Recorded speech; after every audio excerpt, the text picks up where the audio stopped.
I'm Christine Persichetti with this Currents News update. Despite some controversy heading into it, President Biden spent a nearly unprecedented amount of time with Pope Francis during their historic meeting Friday. But the media and the public only getting an abridged glimpse of their get-together. We have team coverage with Vatican correspondent Inez San Martin in Rome, but we begin with Currents News' Jessica Easthope.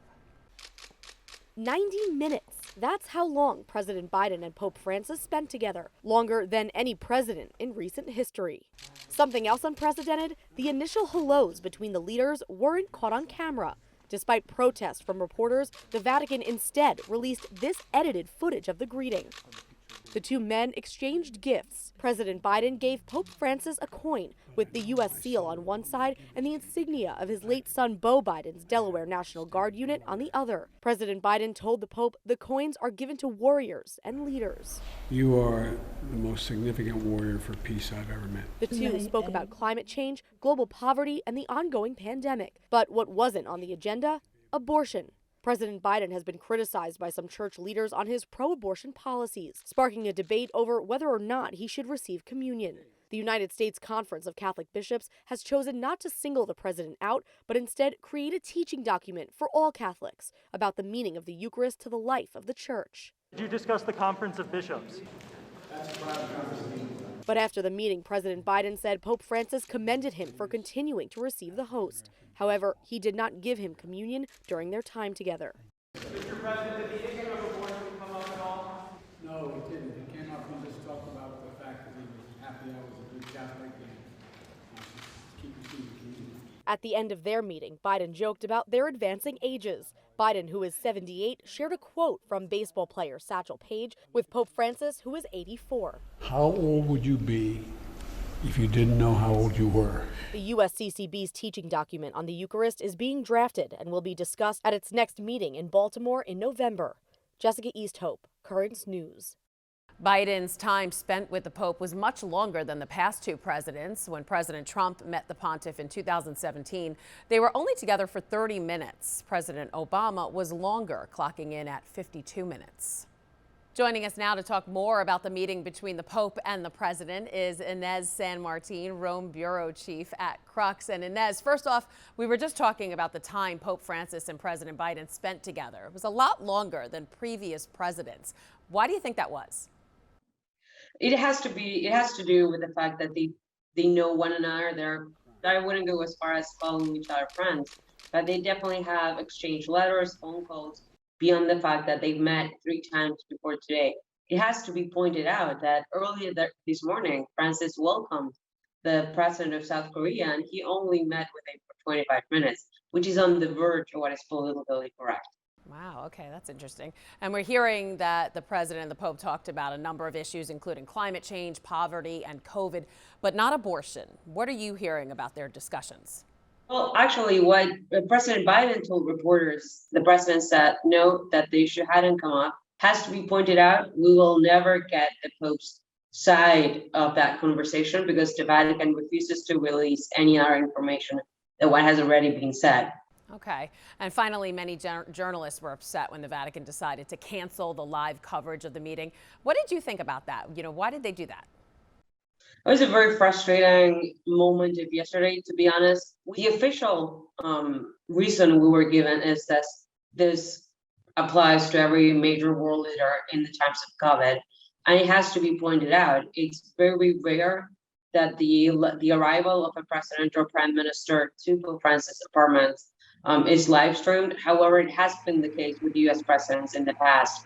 And the fact that the Vatican promised that this live feed would come and then took it back is actually what angered most of us. I'm sure it is. Inez San Martin, Rome bureau chief at Crux, thanks for the work that you do. Thank you for having me. Migrant families separated at the border may be eligible to receive hundreds of thousands of dollars in compensation. According to officials, some families could receive as much as $450,000 for each member affected by the Trump administration's zero tolerance policy. Back in 2018, roughly 5,500 children were separated from their parents at the southern border. Most were from Central America, but the measure also affected people from Brazil, Mexico, and Romania. Former New York Governor Andrew Cuomo has been charged with a misdemeanor sex crime for allegedly groping a woman at the state's executive mansion last year. The charges come nearly 2 months after Cuomo resigned from his post in August, when multiple women came forward alleging inappropriate touching. The charges carry a maximum sentence of 1 year in jail. The former governor has been summoned to appear in Albany City Court on November 17th. Mounting trash, closed firehouses, and fewer police on the streets. That's the possibility New York City is bracing for come Monday as the city's vaccine mandate looms and thousands of municipal workers remain unwilling to get the shots. In total, 24% of city employees covered by the impending mandate have yet to receive at least one vaccine dose. But while those who don't comply will be put on unpaid leave, City Hall insists it has enough vaccinated workers to cover any potential shortages. Phase 1 trials of the first ever vaccine for breast cancer are about to begin. The prestigious Cleveland Clinic announcing it's set to begin testing on humans after 2 decades of lab research and now approval from the FDA. Scientists will test it on the most aggressive forms of breast cancer to determine the maximum dose someone can tolerate and its effects on the immune system. One priest is helping you stay safe from real evil ahead of this Halloween weekend, thanks to his new book. The Diary of an American Exorcist gives an inside look at the day-to-day life of an exorcist. Author Monsignor Stephen Rossetti, a licensed psychologist, is the president of the St. Michael Center for Spiritual Renewal and a research associate professor at the Catholic University of America. I spoke with him earlier about how he got into this unusual ministry. The Archdiocese had a case. They were wondering it might be a spiritual and they wanted to make sure it wasn't psychological. So they asked me to do an evaluation, which I did. And I told the Cardinal, doesn't look like a psychological problem. Person seems fairly sane. I think you need an exorcist. And so that was about 14 years ago. And so the Cardinal asked 3 different priests to do it. And they all said no. So we're sitting around going, what do we do now? I said, well, how hard can it be? I'll do it. So.